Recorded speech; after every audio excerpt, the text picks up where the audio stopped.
Influencer Ferry Irwandi baru-baru ini dianggap melanggar hukum atau mengancam pertahanan cyber. Imbasnya Ferry Irwandi terancam dilaporkan ke polisi oleh TNI. Pihak TNI bahkan belak-belakan akan mengambil langkah hukum terhadap Ferry Irwandi. Terpisah, pihak kepolisian yang menerima konsultasi pihak TNI ini membenarkan bahwa dugaan yang dimaksud adalah dugaan pencemaran nama baik. Namun sesuai aturan yang berlaku berdasarkan putusan MK, institusi tidak bisa melaporkan pencemaran nama baik.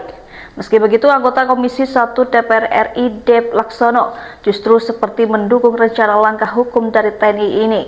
Atas kondisi ini, Ferry Irwandi merasa dikepung polisi, TNI, dan DPR.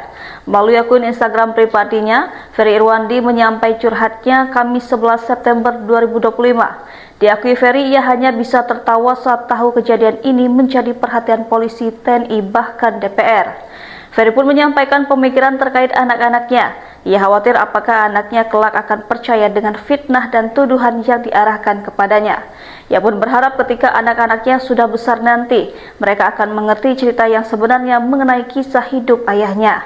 Kemudian Ferry juga mengungkapkan soal keadilan bagi yang ditangkap aparat saat demo dan perlunya tim investigasi independen. Dia meminta kepada eksekutif dan legislatif aparat untuk bekerja sama agar kondisi tetap baik.